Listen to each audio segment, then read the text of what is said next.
Welcome student, आप सभी का हमारे इस चैनल में स्वागत है। बच्चों, इससे पहले की जो लास्ट क्लास थी उसमें हमने आपको बताया था बेसिक इनपुट आउटपुट स्टेटमेंट। इसमें कंसोल इनपुट आउटपुट के दो फंक्शंस थे, फॉर्मेटेड और अनफॉर्मेटेड। यहाँ पे जो फॉर्मेटेड इनपुट आउटपुट फंक्शन है इसके अंतर्गत हमारा स्कैनअप और प्रिंटअप होता है। चाहे डेटा टाइप आपका इंटीजर हो, फ्लोट हो, कैरेक्टर हो, स्ट्रिंग हो, कोई भी डेटा टाइप हो, इनमें जो हम फंक्शन का यूज़ कर रहे हैं वो क्या यूज़ कर रहे हैं, स्कैनअप और प्रिंटअप। अभी इनके आगे के जो फंक्शंस हैं उसके बारे में हम लोग आगे डिस्कशन करेंगे। दूसरा हमारा अनफॉर्मेटेड फंक्शन से, अनफॉर्मेटेड में इनपुट फंक्शन जो है वो आपकी गेट सी होता है, get C H, get C H E, get char, gets. और पुट में भी पुट सी है, पुट कैर है, पुट सी एच है, ऐसे करके कुछ आउटपुट के भी फंक्शंस होते हैं। तो इन्हीं फंक्शंस में जो आपके फॉर्मेट स्पेसिफायर फंक्शंस होते हैं उन फॉर्मेटेड फंक्शंस के लिए यूज़ किया जाता है फॉर्मेट स्पेसिफायर का। और ये जितने भी हम परसेंट के साथ में देते हैं ये फॉर्मेट स्पेसिफायर फंक्शन होते हैं, जिनका यूज़ वेरिएबल के अंदर वैल्यू को स्टोर करना या वेरिएबल से वैल्यू को आउटपुट लेना, उसके लिए इन स्पेसिफायर का यूज़ करते हैं। जिस टाइप की वैल्यू आप अपने वेरिएबल में रखते हैं वैसा ही फॉर्मेट स्पेसिफायर यूज़ किया जाता है। जैसे कैरेक्टर को अगर इनपुट करना है या आउटपुट लेना है तो उसके लिए %c, इंटीजर के लिए %d, फ्लोट के लिए %f, आपका शॉर्ट जो होता है उसके लिए %h होता है, हेक्सा के लिए x होता है, ऑक्टल के लिए o, स्ट्रिंग के लिए s, लॉन्ग के लिए ld का यूज़ किया जाता है और लॉन्ग डबल के लिए lf का यूज़ किया जाता है, अनसाइंड लॉन्ग अनसाइंड के लिए lu और अनसाइंड के लिए u। ये सभी हमारे फॉर्मेट स्पेसिफायर फंक्शंस थे।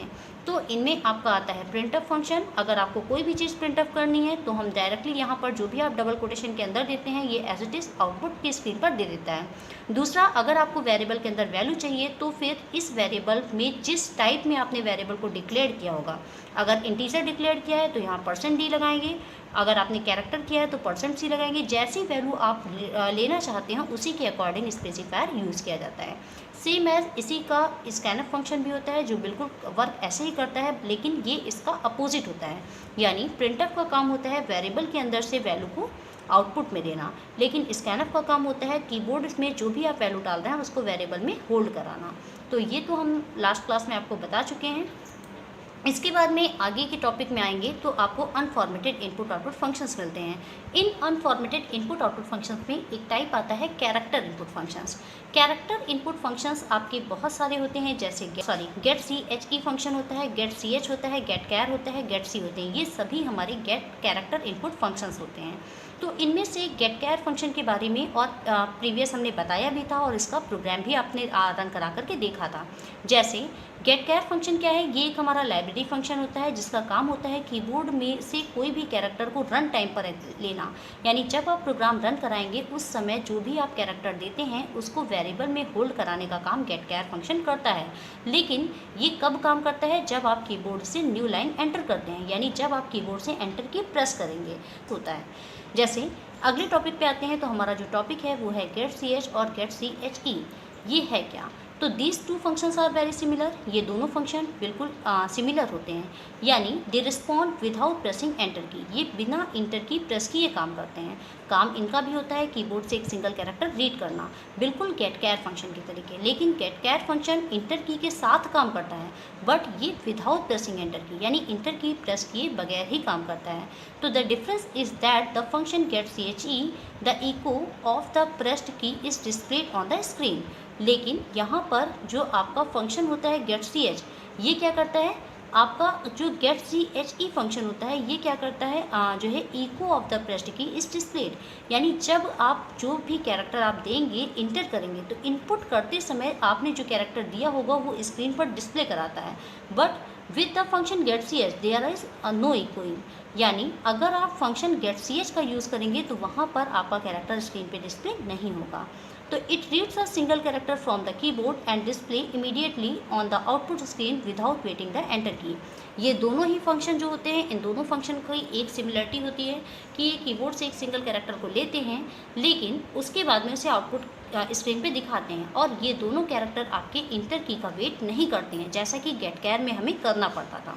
तो यहाँ पर देखिएगा गेट सी एच क्या है, तो get C H is a non standard function. ये हमारा एक नॉन स्टैंडर्ड फंक्शन है as it represent the conio dot H. और इस फंक्शन का काम क्या होता है, ये आपका कैरेक्टर को कीबोर्ड से इनपुट लेता है और लेने के बाद में या इंटर की का वेट भी नहीं करता है और साथ ही साथ उस कैरेक्टर को डिस्प्ले नहीं करता, यानी देयर इज़ नो इकोइंग। ये वर्ड आपको याद रखना है। जहाँ पर ई लगा है, ई का मतलब होता है इको। और एग्ज़ाम में भी बस यही 1 नंबर के ही क्वेश्चन इस टाइप में आते हैं कि किस में एंटर की प्रेस करनी पड़ती है या किस में एंटर की नहीं प्रेस करनी पड़ती है, किस में कैरेक्टर हमारा डिस्प्ले होता है, किस में कैरेक्टर डिस्प्ले नहीं होता है। तो जैसे गेट कैर फंक्शन है तो उसमें वो आपका एंटर की के साथ काम करता है, लेकिन सी एच और सी एच ई दोनों ही गेट एंटर की के बगैर काम करते हैं। देखिएगा, इस प्रोग्राम से आपको बिल्कुल कंफर्म हो जाएगा। अगर थोड़ी बहुत भी कन्फ्यूज़न उसमें रही होगी तो यहाँ पर आपको वो कन्फ्यूज़न दूर हो जाएगी। जैसे प्रोग्राम लगभग वैसा ही है, बस थोड़ा सा एक बार यहाँ पर हमने सारी चीज़ों को डिस्प्ले एक एक करके एक्सप्लेन किया है। जैसे देखेंगे, पहली लाइन है प्रिंटफ, और प्रिंटफ में लिखा है enter a character and press enter key. ये आपके पास मैसेज डिस्प्ले होगा और यहाँ पर फंक्शन क्या लगा है, गेट कैर। जब यहाँ पर आप कैरेक्टर इनपुट करेंगे तो स्क्रीन आपकी रुकी रहेगी जब तक आप एंटर नहीं प्रेस करेंगे। जैसे ही आप एंटर प्रेस करेंगे आपको आउटपुट में मिलेगा यू एंटर्ड। आपने जो भी कुछ एंटर किया होगा आपको दिखाएगा। दिखाने के बाद में अगली लाइन भी आपकी आ जाएगी, एंटर अ कैरेक्टर।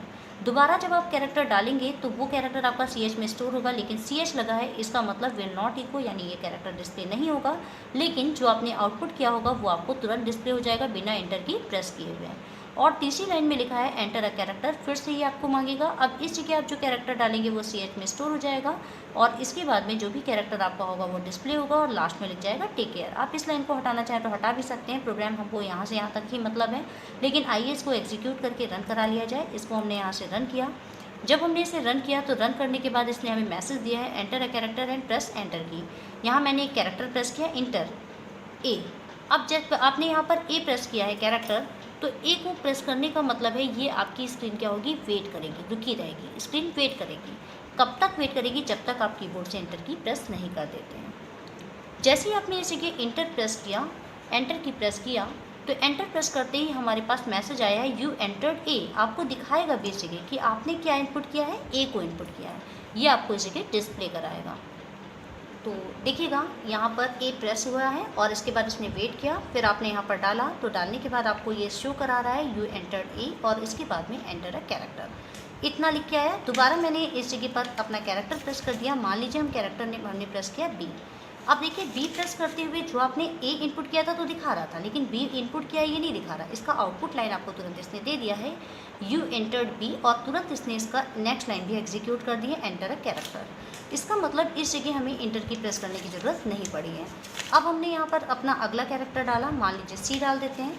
जैसे ही आपने यहाँ पर सी डाला तो देखिए तुरंत आउटपुट आ गया है, लेकिन सी भी डिस्प्ले करा रहा है और लिखा है यू एंटर्ड सी और टेक केयर। तो ये इन तीनों में डिफरेंस है। पहला आपका डिस्प्ले करता है लेकिन एंटर की के साथ काम करता है, दूसरा डिस्प्ले नहीं करेगा लेकिन बिना एंटर की के साथ काम करेगा, तीसरा आपका डिस्प्ले करेगा कैरेक्टर को लेकिन इंटर की ज़रूरत इसमें नहीं होती है। ये तीनों में डिफरेंस होता है गेट कैर, गेट सी एच और गेट सी एच ई में। तो बच्चों, वो तो तीनों फंक्शन हमारे सिंगल कैरेक्टर के लिए थे, लेकिन अब यहाँ पर हमारे पास गेट का ही एक फंक्शन है, लेकिन ये इसमें गेट एस लगा हुआ है। इसका पूरा नाम होता है गेट स्ट्रिंग और स्ट्रिंग का मतलब होता है ग्रुप ऑफ कैरेक्टर्स। यानी जब आप एक कैरेक्टर से ज़्यादा कैरेक्टर की बात करें, जैसे किसी का नेम ले लें, तो आप अगर किसी का भी नेम ले लेंगे तो नाम का मतलब हो गया वो एक से ज़्यादा कैरेक्टर से मिलकर के बना हो। तो ऐसे जो प्रोग्राम होते हैं ये भी आगे आप जब एरे चैप्टर पढ़ेंगे तो वहाँ आपको इसकी बहुत ज़्यादा ज़रूरत पड़ेगी, लेकिन यहाँ हम फंक्शन आपको पढ़ा रहे हैं तो इस जगह आपको गेट्स क्या होता है ये आपको समझना ज़रूरी है। तो आइए देखें कि गेट्स फंक्शन क्या है। The name of the function gets stand for get string, यानी इसका पूरा नाम क्या है, गेट स्ट्रिंग। और स्ट्रिंग का मतलब होता है ग्रुप ऑफ कैरेक्टर, जब हम एक कैरेक्टर से ज़्यादा की बात करते हैं। तो the gates function reads till the next new line character enter की। यानी ये क्या करेगा, जो गेट्स फंक्शन होता है, जब भी कभी इसमें आप कैरेक्टर को इनपुट करते हैं तो ये कैरेक्टर को तब तक लेगा जब तक आप इंटर की नहीं प्रेस कर देते। जैसे आपको किसी का नाम लिखना है, आपने नाम ले लिया, अब जब नाम कंप्लीट होगा तो जब तक आप एंटर की नहीं प्रेस करेंगे तब तक ये सारे कैरेक्टर को उस पर्टिकुलर वेरिएबल में होल्ड करने का काम करता है। And can include the space. अब इसमें देखिएगा कैरेक्टर भी लेगा, कैरेक्टर के साथ साथ स्पेस भी लेगा। अगर आप स्पेस देते हैं तो स्पेस भी हमारा एक कैरेक्टर होता है। And takes in a string, और इसके साथ साथ ये क्या करता है, जो भी आपने स्ट्रिंग दिया है उस स्ट्रिंग को भी लेता है। तो thus reading whole sentences and the null character to it assign it to the required variable which comes as the argument of a function. यानी जो भी आपने अपने फंक्शन में या अपने प्रोग्राम में आप जो भी आर्ग्यूमेंट यूज़ कर रहे हैं या जो भी आप वेरिएबल की वैल्यू ले रहे हैं, तो उस वेरिएबल की वैल्यू में एक हमारा कैरेक्टर होता है नल। अभी इसके बारे में आप जब हम आगे एरे आपको पढ़ाएंगे तो वहाँ पे एरे ऑफ स्ट्रिंग पढ़ाया जाएगा, और एरे ऑफ स्ट्रिंग में ये पूरा कॉन्सेप्ट आपको क्लियर हो जाएगा। फिलहाल नल कैरेक्टर जो आपका बताता है end of string, last string को बताता है। और मैंने आपको बताया भी था कि नल जो होता है, नल को हम इंडिकेट करते हैं /0 से। तो ये क्या करता है, गेट्स फंक्शन क्या करता है, जब आप कीबोर्ड से कैरेक्टर देना शुरू करते हैं तो ये कैरेक्टर को तब तक होल्ड करता है जब तक आप इंटर की ना प्रेस कर दें, या फिर जब तक आपका ये नल कैरेक्टर ना जाए, तब तक ये कैरेक्टर को होल्ड करने का काम करता है। लेकिन इस टाइप के प्रोग्राम के लिए हमें ज़रूरत होती है एरे की, और एरे का कॉन्सेप्ट बहुत बढ़िया होता है हमारे प्रोग्राम के लिए, लेकिन इसको समझने के लिए आपको एरे चैप्टर पढ़ना जरूरी होगा। फिर भी हम यहाँ एक छोटे से प्रोग्राम के थ्रू आपको समझाने की कोशिश करते हैं। लेकिन इससे पहले आइए देख लेते हैं पुट्स फंक्शन क्या है। तो ये जो आपका पुट्स फंक्शन है, इसका पूरा नाम होता है पुट स्ट्रिंग। और जैसे गेट का काम, गेट आपका जो होता है स्कैनफ के तरीके काम करता है, यानी वेरिएबल में वैल्यू को होल्ड करने का काम करेगा। और पुट्स जो होता है प्रिंटफ के तरीके काम करता है, यानी जिस वेरिएबल में आपने वैल्यू होल्ड किया है उसको स्क्रीन पे डिस्प्ले कराने का काम करता है। तो सेम एज लिखा हुआ है कि this function is the counterpart of a get function. यानी ये क्या है, गेट्स फंक्शन का काउंटर पार्ट, यानी अपोजिट है। काउंटर पार्ट का मतलब क्या हुआ, अपोजिट है, उसका उल्टा काम करता है। Its name stand for put string, इसका नाम क्या है, पुट स्ट्रिंग है। तो with the function puts the new line character is automatically written as the last character in the string. अब यहाँ पर जो आप पुट फंक्शन होता है, ये क्या करता है, जब भी आप न्यू लाइन कैरेक्टर, यानी जो लास्ट में क्या होता है, स्ट्रिंग के लास्ट में जो होता है वो हमारा न्यू लाइन कैरेक्टर होता है, तो ये क्या करता है, एक लाइन से आपके सारे कैरेक्टर को डिस्प्ले कराना शुरू करता है, और तब तक करता है जब तक इसको नल ना मिल जाए, या जब तक इसको न्यू लाइन कैरेक्टर ना मिल जाए, जिसे हम लोग नल कहते हैं या एंटर की कहते हैं। जब तक इसको वो ना मिल जाए तब तक के सारे कैरेक्टर को एक एक करके स्क्रीन पे डिस्प्ले कराने का काम करता है पुट्स फंक्शन। इसे हम एक छोटे से प्रोग्राम में अभी यहाँ समझाएंगे। आगे जब आप एरे समझेंगे तब वहाँ पर हम इसके आगे के कॉन्सेप्ट पे बात करेंगे। देखिए बच्चों, इसका एक छोटा सा प्रोग्राम है जिसमें हमने अभी प्रिंटफ आपको लगा के दिखाया है। अभी यहाँ पर हम चेंज करके पुट्स का भी यूज़ करके आपको दिखाएंगे।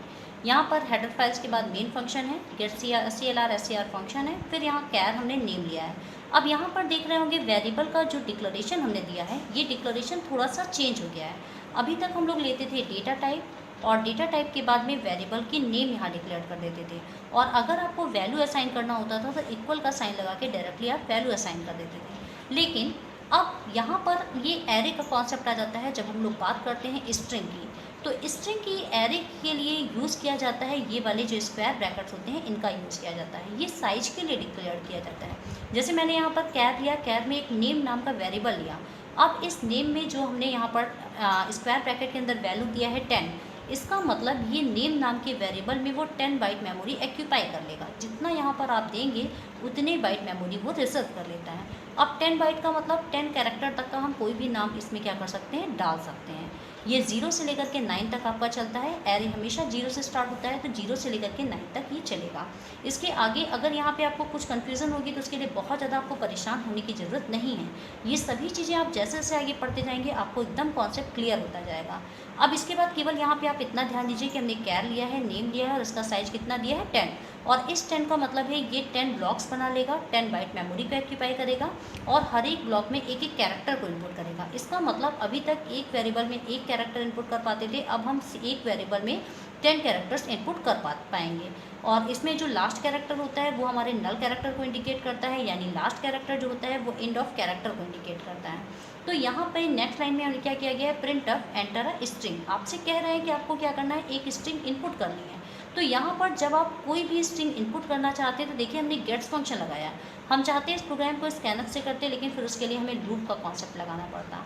तो यहाँ पर हम नॉर्मली गेट्स का यूज़ कर रहे हैं, और गेट्स में हमने क्या कर रखा है कि गेट्स ले रखा है और गेट्स के बाद नेम ले रखा है। अब इस नेम में आप क्या करेंगे, जो भी आप नाम डालेंगे ये तब तक कैरेक्टर को इनपुट करेगा जब तक इसको नेक्स्ट लाइन या न्यू लाइन नहीं मिल जाती है, या फिर इसका साइज फुल नहीं हो जाता है, तब तक ये क्या करता है, कीबोर्ड से कैरेक्टर को इनपुट करता है। इनपुट करने के बाद में हमने प्रिंटफ फंक्शन से प्रिंट कराया है, यानी लिखा है प्रिंटफ, और प्रिंटफ में जो भी कुछ आपने एंटर किया उसको हम देखना चाहते हैं। तो यहाँ पर स्पेसिफायर देखिए क्या लगा है, %s लगा है, %c नहीं लगाएंगे क्योंकि कैरेक्टर जरूर आप ले रहे हैं, लेकिन यहाँ बात हो रही है ग्रुप ऑफ कैरेक्टर, और ग्रुप ऑफ कैरेक्टर के लिए यूज़ किया जाता है स्ट्रिंग, और स्ट्रिंग का स्पेसिफायर होता है %s। आपने परसेंट एस दिया, फिर नेम दे दिया और इसके बाद में ब्रैकेट को क्लोज करके सेमीकोलन लगाया। आइए इसे कंपाइल करके रन करा लेते हैं।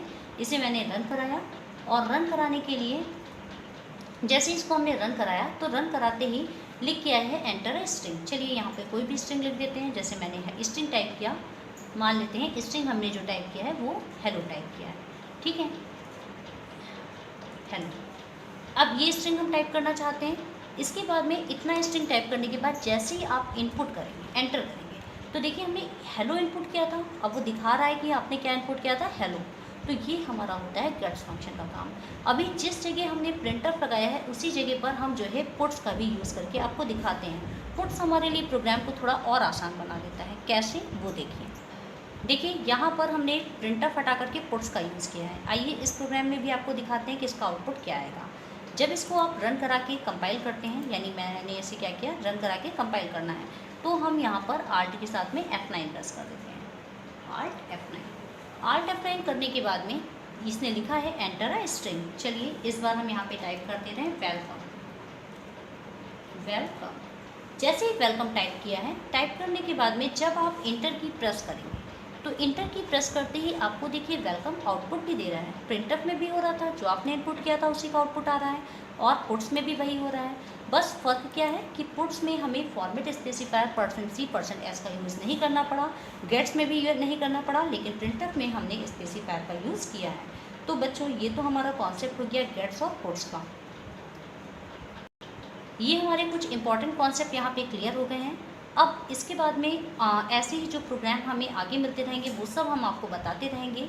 वो सभी चीज़ें हमारी, कुछ ऐसे भी प्रोग्राम होंगे जिनको हम लास्ट के लिए रखेंगे, यानी लास्ट में आपको इंपॉर्टेंट प्रोग्राम सारे अलग से बताएंगे, तो वहाँ पर भी हम आपको कुछ चीज़ें बताएंगे। तो बच्चों अब हम थोड़ा सा आगे बढ़ना चाहते हैं क्योंकि आपकी क्लासेस का बहुत ज़्यादा लॉस ना हो। तो ये तो बेसिक फंडामेंटल था। इसके बाद में जो अगला टॉपिक आपका रहेगा वो रहेगा ऑपरेटर इन सी। नेक्स्ट टॉपिक में हम आपको बताएंगे ऑपरेटर्स इन सी, यानी सी में कौन कौन से ऑपरेटर्स होते हैं। जैसे आपके अरिथमेटिकल ऑपरेटर्स होते हैं, लॉजिकल ऑपरेटर्स होते हैं, इनके अलावा आपके मैथमेटिकल ऑपरेटर्स होते हैं, असाइनमेंट ऑपरेटर होते हैं, बिट वाइज ऑपरेटर होते हैं, साइज ऑफ ऑपरेटर होते हैं। ये सभी ऑपरेटर्स के बारे में डिस्कशन करेंगे। ये भी एक बहुत इंपॉर्टेंट टॉपिक है क्योंकि यहाँ से भी एग्ज़ाम में क्वेश्चन बहुत सारे पूछे जाते हैं। बूलियन क्या होता है, यूरे ऑपरेटर किसे कहते हैं, बाइनरी ऑपरेटर किसे कहते हैं, ये सभी इंपॉर्टेंट कॉन्सेप्ट आप यहाँ पर सीखेंगे। तो जो अगला टॉपिक हमारा है ऑपरेटर वाला, इसको आप ध्यान से पढ़िएगा। अभी हमारी जो अगली क्लास मिलेगी आपको वो इसी की मिलेगी, और वो आज ही हम कोशिश करेंगे कि क्लास हम आपकी ये वाली भी अपलोड कर दें। तो तब तक के लिए थैंक यू।